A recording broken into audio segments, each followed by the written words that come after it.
નમસ્કાર, evening bulletin સાથે હું છું માસૂમ। સમાચારોની શરૂઆત કરતા પહેલા નજર કરીએ હેડલાઇન પર।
સમાચારોમાં વાત કરીએ। આજથી વડાપ્રધાન નરેન્દ્ર મોદી ગુજરાતની 3 દિવસની મુલાકાતે આવી રહ્યા છે। સાંજે 35 વાગે વડાપ્રધાન અમદાવાદ એરપોર્ટ પર તેમજ ત્યારે અમદાવાદ એરપોર્ટથી ગાંધીનગર સુધી વડાપ્રધાનના ભવ્ય રોડ શોનું આયોજન કરવામાં આવ્યું છે। વડાપ્રધાન નરેન્દ્ર મોદી એરપોર્ટ પર આવે ત્યારે રાજ્યપાલ, મુખ્યમંત્રી સહિતના નેતાઓ દ્વારા તેમનું સ્વાગત કરવામાં આવ્યું। ત્યારબાદ એરપોર્ટથી તાજ સર્કલ, ઇન્દિરા બ્રિજ સુધીના રોડ શોનું આયોજન કરવામાં આવ્યું છે। તો ઇન્દિરા બ્રિજ થઈ તેઓ સીધા ગાંધીનગર જશે। તાત્કાલિક ધોરણે રોડ શોનું આયોજન કરવામાં આવ્યું છે, જેના પગલે તાબડતોબ તૈયારીઓ શરૂ કરી દેવામાં આવી છે। આશરે 10,000થી વધુ લોકો માનવ સાંકળ રચી વડાપ્રધાનને આવકારશે। તો વડાપ્રધાન મોદી ગાંધીનગરમાં કમાન્ડ એન્ડ કંટ્રોલ સેન્ટરની મુલાકાત લેવાના છે। ત્યારે આ મુલાકાત પહેલા કમાન્ડ એન્ડ કંટ્રોલ સેન્ટરને પીએમએ નવું નામ આપ્યું છે। તેમણે ટ્વીટ કરીને વિદ્યા સમીક્ષા કેન્દ્ર નામ આપ્યું છે। તેઓ દેશના પ્રથમ વિદ્યા સમીક્ષા કેન્દ્રનું લોકાર્પણ કરાશે। એમાં અંગ્રેજીમાં રાખેલું નામ હવે ગુજરાતીમાં રાખવામાં આવ્યું છે। તો પ્રથમ દિવસે ગાંધીનગર ખાતે દેશના પ્રથમ વિદ્યા સમીક્ષા કેન્દ્રની મુલાકાત કરી। દેશમાં એકવાર ફરી કોરોનાના કેસો વધી રહ્યા છે। દેશમાં રવિવારે કોરોનાના 2183 કેસ નોંધાયા હતા, જે શનિવારની સરખામણીએ 89.8% વધારે છે। તો શનિવારે 1150 કેસ નોંધાયા હતા। કોરોનાથી મૃતકોની સંખ્યામાં પણ વધારો થઈ રહ્યો છે। રવિવારે 214 લોકોના મોત નોંધાયા છે। 212 મોત કેરળના બેકગોગ ડેટાની છે, જ્યારે એક મોત ઉત્તર પ્રદેશમાં નોંધાયું છે। 11 જાન્યુઆરીમાં આવેલી ત્રીજી લહેર પછી સતત 11 સપ્તાહથી કેસ ઘટી રહ્યા હતા, પરંતુ છેલ્લા 7 દિવસથી 11થી 17 એપ્રિલમાં કોરોનાના કેસમાં 35% વધારો થયો છે। જોકે આ કેસ માત્ર દિલ્હી, હરિયાણા અને ઉત્તર પ્રદેશમાં વધી રહ્યા છે। રવિવારે પૂરા થતા સપ્તાહમાં દેશમાં અંદાજે 6,610 કોરોનાના કેસ નોંધાયા છે। તેના ગયા સપ્તાહે દેશમાં 4,900 કેસ મળ્યા હતા। તો કોરોનાથી થતા મોતમાં સતત ઘટાડો થઈ રહ્યો છે। ગયા સપ્તાહમાં માત્ર 27 લોકોના કોરોના સંક્રમણથી મોત થયા છે।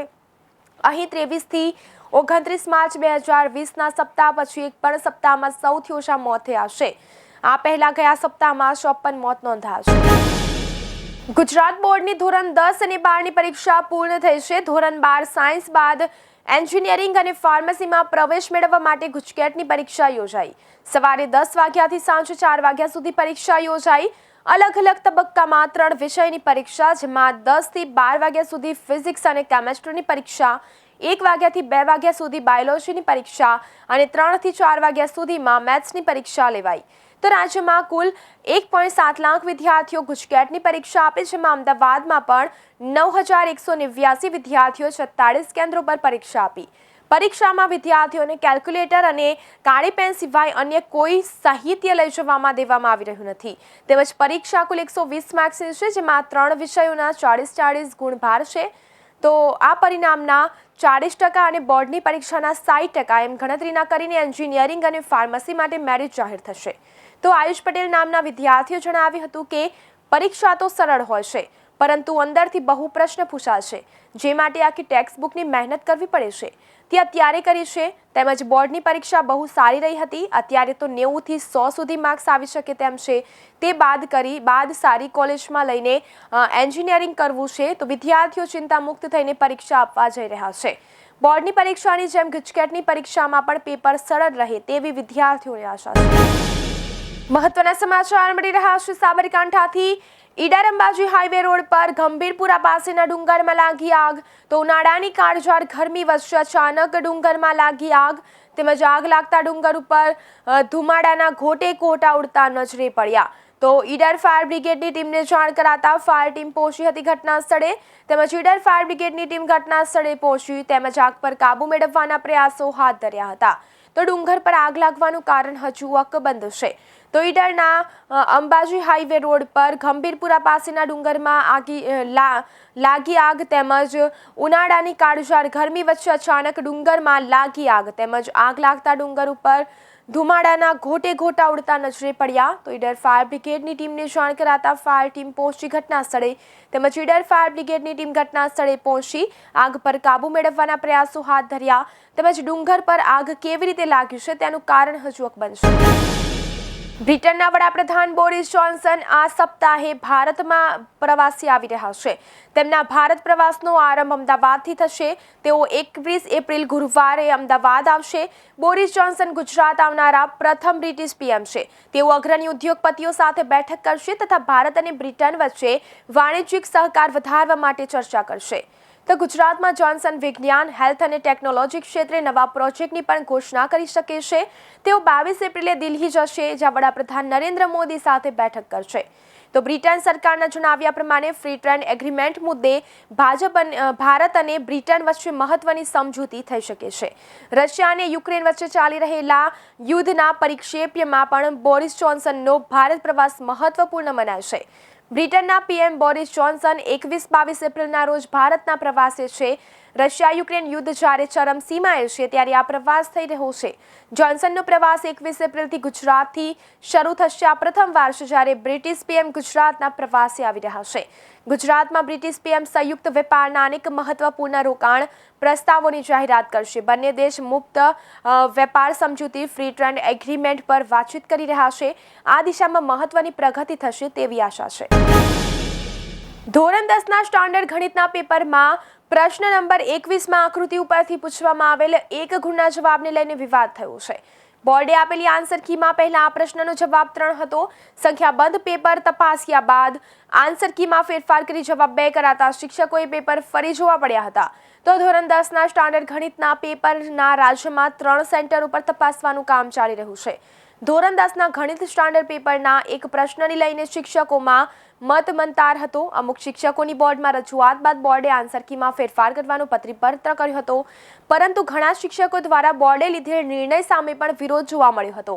આ સમગ્ર મુદ્દે ધોરણ 10ના પરીક્ષા સચિવનો સંપર્ક કરવાનો પ્રયત્ન કરાયો હતો, પરંતુ તેમનો સંપર્ક થઈ શક્યો ન હતો. શિક્ષકોના જણાવ્યા પ્રમાણે પ્રશ્નમાં આલેખ એક્સ અક્ષને છેદે છે તેવું શૂન્ય કહેવાય. ધોરણ 10ના પાઠ્યપુસ્તકમાં આપેલી આકૃતિમાં એક પણ આલેખમાં તીર મારેલ નથી. તેમજ માટે દેખીતી રીતે જવાબ 2 આવે, પરંતુ તીર મારવામાં આવે તો તેનો મતલબ એ થાય છે કે અનંત સુધી જતું હોય. તેથી આ પ્રશ્ન વિદ્યાર્થીઓનું ધોરણ 9નું પૂર્વધારણા રેખાની માહિતી જોડીને વિદ્યાર્થીઓના કૌશલ્યની કસોટી કરતો પ્રશ્ન હતો, પરંતુ બોર્ડે પાઠ્યપુસ્તકને ધ્યાને લીધું. સુરતમાં સરસાના કન્વેન્શન સેન્ટર ખાતે આજથી 3 દિવસ smart city smart urbanization national સમિટનો પ્રારંભ થયો છે. સમિટમાં દેશના 100 શહેરના ડેલિગેટ્સ આવશે, જ્યારે 34 સ્માર્ટ સિટીને એવોર્ડ આપશે. પ્રથમ દિવસે ગ્રાન્ડ ઓપનિંગ અને એવોર્ડ સેરેમની, બીજા દિવસે થીમેટિક સેશન્સ અને ત્રીજા દિવસે સુરતના વિવિધ પ્રોજેક્ટોનો વિઝિટ કરવામાં આવશે. પ્રથમ દિવસે એવોર્ડ સેરેમનીમાં વિશેષ કામગીરી કરનાર શહેરોને સિટી એવોર્ડ, ઇનોવેટિવ એવોર્ડ અને પ્રોજેક્ટ એવોર્ડ સહિત 51 એવોર્ડ આપવામાં આવશે, જેમાં સુરતને 3 એવોર્ડ મળશે. દેશના વિવિધ રાજ્યના મહાનગરોમાંથી આવનારા મહેમાનોને આવકારવા માટે રાજ્યના ડેવલપમેન્ટથી વાકેફ કરાવવા ગુજરાત પેવેલિયન તૈયાર કરાયું છે. આ પેવેલિયનમાં રાજ્યની મુખ્ય 4 મહાનગરપાલિકા દ્વારા થયેલી વિકાસલક્ષી કામગીરીના મોડેલ રજૂ કરવામાં આવશે. તો સુરત મહાનગરપાલિકા દ્વારા ડ્રીમ સિટી ગેટ તથા ડ્રીમ ઓફિસ બિલ્ડિંગનું મોડેલ મૂકવામાં આવશે. તો અમદાવાદ દ્વારા સાબરમતી રિવરફ્રન્ટ અને પબ્લિક સાયકલ શેરિંગ પ્રોજેક્ટ રજૂ કરવામાં આવશે. રાજ્યના પાટનગર ગાંધીનગર દ્વારા રિન્યુએબલ એનર્જી અંતર્ગત સોલાર ટ્રીની કૃતિ રજૂ કરવામાં આવશે. સુરત શહેર જિલ્લામાં કોરોનાની ત્રીજી લહેર કાબૂમાં આવી ગઈ છે. વિતેલા 24 કલાકમાં શહેર અને ગ્રામ્ય જિલ્લા વિસ્તારમાં એક પણ કેસ નોંધાયો નથી. જ્યારે શહેર અને ગ્રામ્ય વિસ્તાર સંક્રમણ મુક્તિ તરફ આગળ વધી રહ્યું છે, ત્યારે છેલ્લા 12 દિવસમાં 2 દિવસમાં 3 કેસ નોંધાયા છે. છેલ્લા 40 દિવસથી એક પણ દર્દીનું મોત નથી થયું, જ્યારે એક્ટિવ કેસ ઘટીને માત્ર 2 જ રહ્યા છે. એક્ટિવ કેસ પૈકી એક પણ દર્દી હોસ્પિટલમાં દાખલ નથી. સુરત શહેર જિલ્લામાં અત્યાર સુધીમાં કુલ 2,05,013 લોકો કોરોનાથી ઝપેટમાં આવી ચૂક્યા છે, જેમાં કુલ 2,240 લોકોના મોત થયા છે, જ્યારે 2 લાખથી વધુ લોકોએ કોરોનાને માત આપીને સાજા થઈ ચૂક્યા છે. તો કુલ 2,240 લોકોના મૃત્યુ પણ થઈ ચૂક્યા છે. તો હાલ શહેર જિલ્લામાં એક એક્ટિવ કેસ છે. ડિસ્ચાર્જનો આંકડો 2 લાખને પાર તેમજ કોરોના કેસ ઘટતાની સાથે સાથે કોરોના મુક્ત થતા દર્દીઓની સંખ્યામાં પણ વધારો થઈ રહ્યો છે. તો ત્રણેય લહેરમાં કોરોનાગ્રસ્ત થયેલા લોકોમાંથી 2,02,771 લોકોએ કોરોનાને હરાવીને સ્વસ્થ થયા છે, જેમાંથી જિલ્લાના 42,260 લોકોનો સમાવેશ થાય છે. હાલમાં કોવિડ પોઝિટિવિટી રેટ માત્ર 0.00% છે. જાન્યુઆરીમાં કોરોનાના કેસ પીક પર હતા, ત્યારે પોઝિટિવિટી રેટ 15% પહોંચી ગયો હતો. તો છેલ્લા દિવસોમાં પોઝિટિવિટી રેટ ઘટીને 0.00% થઈ ગયો છે. ત્રીજી લહેરમાં કોરોનાના પીક પર હતો, ત્યારે રોજ 3,000થી વધુ કેસ સામે આવી રહ્યા હતા. તો છેલ્લા ઘણા દિવસથી કેસ સિંગલ ડિજિટમાં નોંધાઈ રહ્યા છે. વડોદરા મહાનગરપાલિકા દ્વારા જાહેર કરવામાં આવેલા આંકડાઓ પ્રમાણે વડોદરા શહેર તેમજ જિલ્લામાં છેલ્લા 36 કલાકમાં નવા 4 કેસ નોંધાયા છે. કોરોનાના કેસની કુલ સંખ્યા 1,33,981 પર પહોંચી ગઈ છે. વધુ 3 દર્દીને ડિસ્ચાર્જ આપવામાં આવ્યો છે. અત્યાર સુધીમાં કુલ 1,33,203 દર્દીને હોસ્પિટલમાંથી ડિસ્ચાર્જ આપવામાં આવ્યો છે. અત્યાર સુધીમાં કુલ મૃત્યુઆંક 757 પર પહોંચ્યો છે. તેમજ વડોદરા શહેર અને જિલ્લામાં એક્ટિવ દર્દીઓની સંખ્યા વધીને 22 થઈ છે. હાલમાં હોસ્પિટલોમાં એક પણ દર્દી દાખલ નથી. હાલમાં શહેરમાં 16 લોકો ક્વોરન્ટાઇન છે. તેમજ વડોદરા શહેરમાં છેલ્લા રવિવારે સમા અને શાણી વિસ્તારમાં નવો પોઝિટિવ કેસ નોંધાયો હતો. તો વડોદરાના ઝોન પ્રમાણે નોંધાયેલ કેસ તરફ નજર કરવામાં આવે તો વડોદરામાં કેસ નોંધાયા હતા, જેમાં વડોદરામાં ઝોન પ્રમાણે નોંધાયેલા કેસ તરફ નજર કરવામાં આવે તો રવિવારે ઉત્તર ઝોનમાં 4 કેસ નોંધાયા હતા. તો ગ્રામ્યમાં એક પણ કેસ નોંધાયો નહોતો. વડોદરાના વિવિધ વ્યસ્ત જંકશન પૈકીનું એક કાલાઘોડા 4 રસ્તા પાસે અલગ અલગ દિશામાંથી આવતા ટ્રાફિક પૈકી એક બાજુના માર્ગે રેડ સિગ્નલ પરના અહીંના અન્ય સિગ્નલ કરતાં 21 સેકન્ડ ઓછી સેટ કરી હોવાથી કમાટીબાગ તરફના માર્ગે ખૂબ ટ્રાફિક જામ થવાની ઘટના નિયમિત બની રહી છે, પરંતુ આ અંગે હજુ કોઈ દરકાર લેવામાં આવતી નથી. ઉલ્લેખનીય છે કે ટ્રાફિક સિગ્નલના એક જ ટ્રાફિક જંકશન પર અલગ અલગ સિગ્નલની સમય મર્યાદા એક સરખી ન હોવાથી ટ્રાફિકનો પેચીદો પ્રશ્ન ઊભો થયો છે. વડોદરા શહેરના વિવિધ વિસ્તારોમાં ટ્રાફિકના જંકશન પર વાહન વ્યવહાર નિયમિત રીતે પસાર થઈ શકે તે માટે રેડ સિગ્નલ મૂકવામાં આવ્યા છે. હાલ અનેક જગ્યાએ આ સિગ્નલો યોગ્ય રીતે કામ કરી રહ્યા નથી. ત્યાં બીજી તરફ એવી બાબતે ધ્યાને આવી છે કે ટ્રાફિકના ભારણ દ્વારા વિવિધ સિગ્નલ પૈકીના એક કાલાઘોડા સિગ્નલ ખાતે અલગ અલગ 3 દિશામાંથી ટ્રાફિક આવતો હોય છે, જ્યાં એક તરફ કમાટીબાગ, બીજી બાજુ પંચમુખી હનુમાનજી અને ત્રીજી બાજુ સયાજીગંજ તરફથી ટ્રાફિકનો અવરજવર થતો રહે છે, જ્યારે રાજશ્રી ટોકીઝવાડા માર્ગ પરથી સીધું કમાટી તરફ જઈ શકાતું નથી. આ માટે સયાજીગંજ પોલીસ સ્ટેશન સુધીનો ફેરો માર્યા બાદ કમાટી બાગ તરફ જવું પડતું હોય છે. કોરોનાને હરાવવા રાજ્ય સરકારે રસીનો પ્રથમ અને બીજો ડોઝ મફત આપ્યો હતો, પરંતુ 18 થી 59 વયના લાભાર્થીઓને પ્રિકોશન ડોઝ લેવા ચાર્જ ચૂકવવો પડશે. જિલ્લાના 777 લોકોએ ચાર્જ ખાનગી હોસ્પિટલમાં ચાર્જ આપીને પ્રિકોશન ડોઝ લીધો છે. કેન્દ્ર સરકારે દેશભરના લોકોને રસીકરણ શરૂ કરાવી મફત રસી આપી હતી.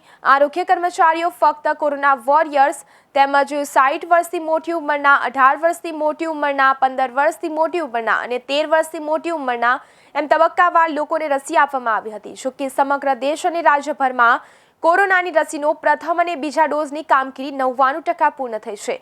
જોકે રસીકરણના અભિયાન વચ્ચે કોરોનાની ત્રીજી લહેર પણ પૂર્ણ થઈ ગઈ છે, પરંતુ રાજ્ય સરકારે પ્રિકોશન ડોઝ બુસ્ટર રસી આપવાની જાહેરાત કરી હતી. પ્રિકોશન ડોઝ માટે 9 માસ 39 સપ્તાહ 273 દિવસ પૂર્ણનો નિયમ બનાવ્યો છે. જો કે રાજ્યના આરોગ્ય વિભાગે ગત તારીખ 10મી એપ્રિલે આદેશ કર્યો છે કે 18 વર્ષથી 59 વર્ષના લાભાર્થીઓને પ્રિકોશન ડોઝ લેવા માટે ચાર્જ ચૂકવવો પડશે. પ્રિકોશન ડોઝ ખાનગી હોસ્પિટલોમાં લાભાર્થીને લેવાનું રહેશે. જિલ્લામાં મનપા વિસ્તારની 3 અને 4 તાલુકામાંથી એક ખાનગી હોસ્પિટલે પ્રિકોશન ડોઝ આપવામાં રસ દાખવ્યો છે. રાજ્યમાં લીંબુના કુલ વાવેતરના વાર્ષિક ઉત્પાદનમાં મહેસાણા જિલ્લામાં વાવેતર 27% અને ઉત્પાદનમાં 30% હિસ્સો ધરાવે છે. તેમ છતાં જિલ્લામાં પ્રતિ કિલોએ લીંબુનો ભાવ ₹240 પહોંચ્યો છે. ચાલુ વર્ષે વાતાવરણની અસ્થિરતાના કારણે જિલ્લામાં લીંબુના ઉત્પાદનમાં 40% જેટલી ઘટ જોવા મળી છે, તો આંધ્રપ્રદેશ અને કર્ણાટકથી આવતા લીંબુ મોંઘા બની રહ્યા છે. રાજ્યમાં લીંબુના 48,000 હેક્ટર વાવેતર સામે મહેસાણા જિલ્લામાં 13,298 હેક્ટર વાવેતર છે, જે રાજ્યના કુલ વિસ્તારનો 27% હિસ્સો છે. જ્યારે રાજ્યમાં વાર્ષિક 6.25 લાખ મેટ્રિક ટન ઉત્પાદન સામે 1.87 લાખ મેટ્રિક ટન ઉત્પાદન મહેસાણા જિલ્લામાંથી મળે છે, જે રાજ્યના કુલ ઉત્પાદનનો 30% હિસ્સો છે. તેમ છતાં જિલ્લામાં પ્રતિ કિલો લીંબુનો ભાવ ₹240 પહોંચ્યો છે.